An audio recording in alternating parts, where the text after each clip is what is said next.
Ladies and gentlemen, welcome back to the analysis of YOLENO TV. I hope you're well from wherever you're watching this channel. I want us to go through a posting from MILLIE ODHIAMBO. People call her Iron Lady PIA, no. But there's something she's asking here, which I want us in this analysis to give her. She wants to know. In fact, according to her posting, this is what she says on her Facebook account, MILLIE Mabona. I'm looking for the video where SALASYA was beaten and chased from a funeral in his own constituency. Who has it? I want to count how many Luos were there. I think MILLIE ODHIAMBO is trying to react to these growing accusations that Luos are fighting Luyas. Well, I personally don't think that is what is happening. I think this is what Musalia Mudavadi pronounced as political intolerance. I don't think this is tribal. It's not tribal. That is why probably MILLIE ODHIAMBO wants to know, so that he can get acquainted with this topic. Vizuri kabisa, ajue kwamba kweli Luos are fighting this pan. But why is it only SALASYA? That is why in our previous analysis, you realize that I managed to share a couple of videos of events in Western, especially Mumias, so that we can get to understand what really is the problem. We're not trying to be tribal here, ladies and gentlemen. We are all Kenyans, and as Kenyans, we must coexist and we must love one another. But in this analysis, ladies and gentlemen, I want us to focus on MILLIE Mabona's message. How many Luos were there during the chaos that was witnessed during a funeral kule Mumias? So before I share a video that MILLIE Mabona is looking for, kindly take this opportunity, like this video. That is the only way you support the work of our channel. Also subscribe to this channel if you have not subscribed before. And to existing subscribers, thank you so much for making this channel grow. How many Luos were there in that funeral? Let's delve into this video, ladies and gentlemen.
Very well. I don't know whether that was an event where Luos were there, or it was an event where only Luyas were there.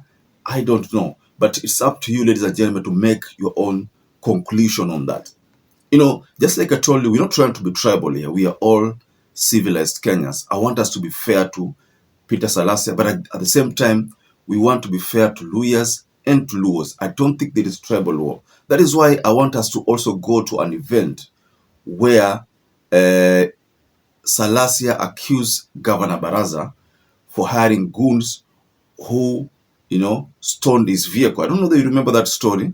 It could have been, if it's not last year, 2024, then it must have been 2023. But there was that scenario where Peter K. SALASYA, his car was stoned, and there was some level of damage. I don't know if you remember that story. That is the reason why I also want us to look at this video.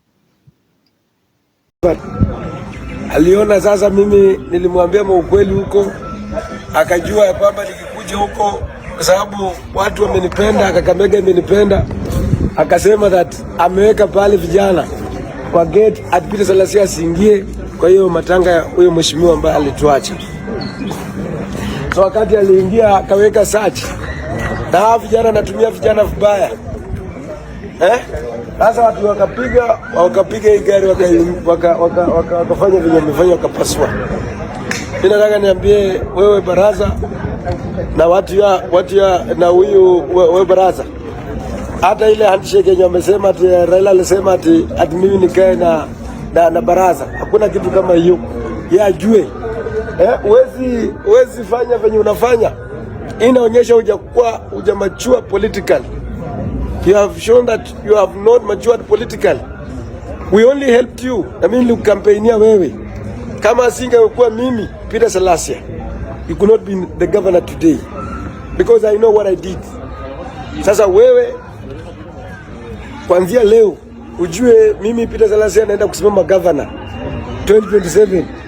Naenda kusimama governor, upende usipende, naenda kupeleka nyumbani asubuhi. Tuone hii ujinga yenye unafanya hiyo. Kazi yako ni kukula pesa ya county, kula pesa ya county, lakini na msimamo ni ule Mumias naye utakanyaga huko. Hiyo naye nimesema hakuna handshake yoyote, na mtu akiniforce mambo ya handshake na ati kwa sababu ya handshake na natoka Azimio, kwani iko nini? Ati handshake na hii madharau ananifanyia hii anafikiria mimi ni mtoto wake. Najua pia mimi nalindwa venye pia yako tu na askari wake, na venye analindwa pia mimi nalindwa. Asihatarishe maisha ya hawa watoto ambao na vijana wadogo hawa. Very well, ladies and gentlemen. Mind you, we are trying to address Millie Mabona's concerns. How many Luos were there? Because, you know, ever since that issue of Nyayo Stadium occurred, the debate that has been surfacing, people have been trying to, you know, paint that incident kivyengine. It's as if this is a tribal war. No. Kikuyus are not fighting Luos or Rift Valley people or any community. At the same time, Luos are not fighting any other community. Mijikenda is not fighting any other community. I don't think there is any tribe fighting another tribe. That is why it is important that we look at all these leaders. Who is wrong, ladies and gentlemen? I think that is what Mabona wants to settle once and for all. This debate, she wants to have it solved once and for all, na iwe solved in an amicable way, in a way that people can coexist. You, as one of my loyal viewers, do you think this is a tribal war? Amani to a certain leader trying to be reckless? I think if I look at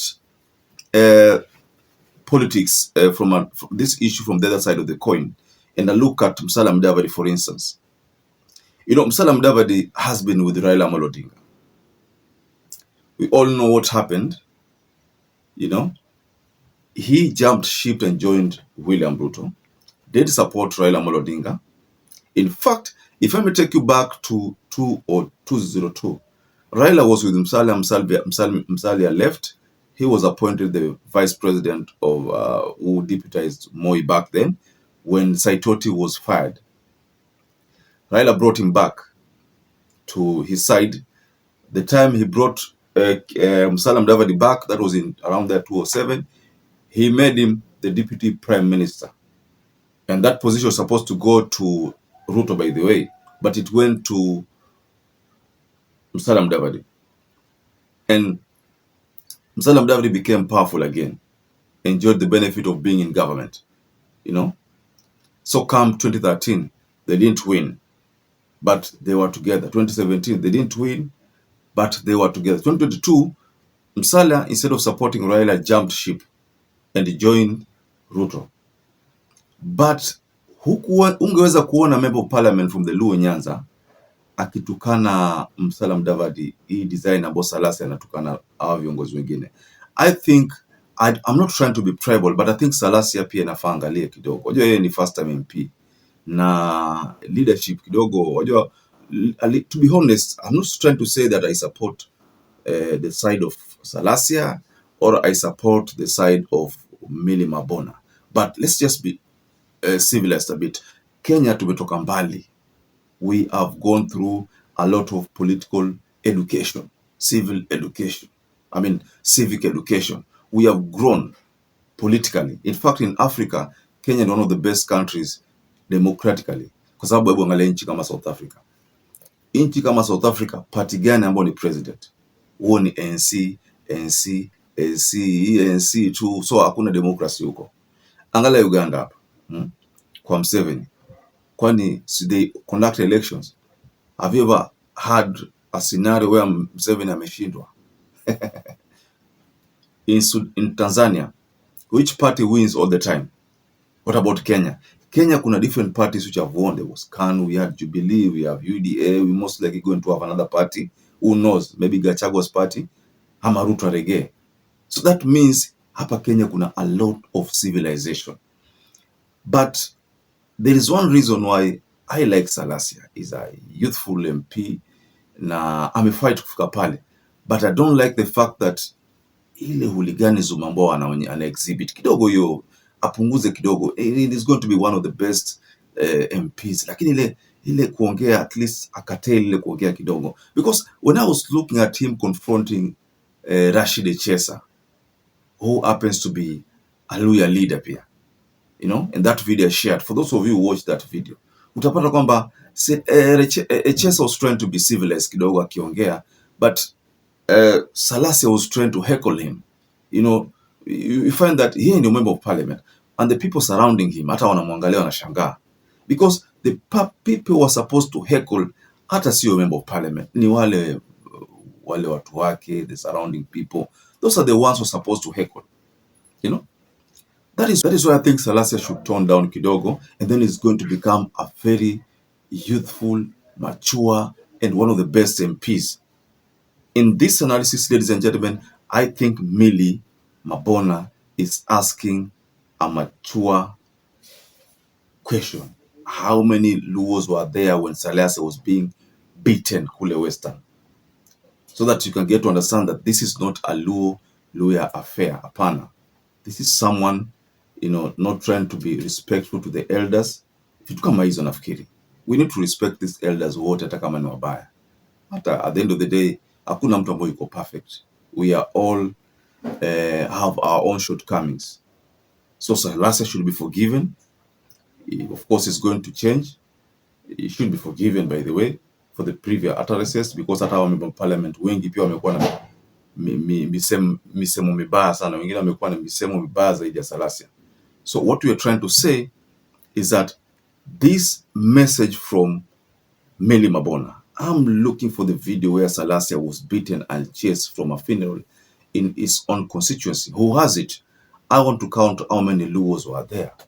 Of course, this was purely a Luhya funeral. But of course, there were other leaders from other walks, other areas who went there. But the funeral was purely a Luhya affair. You know? So the answer to this is that there were none. So the question that begs, since there were none, ama kama iko in less than 2 ama 1, then why is it that every time SALASYA ni SALASYA ndio kuna fighting goons? Kwa nini hii issue ya goons mara nyingi ni kwa mikutano ambayo yeye yuko? Kwani yeye huo kuna shida gani kubwa ambayo yuko nayo? I will leave that to you, ladies and gentlemen, to answer below on the comment section. So I rest my case there. Perhaps if you're watching this video and you've not subscribed, take 1 second and subscribe, like this video. Until you catch up again, stay safe and stay blessed.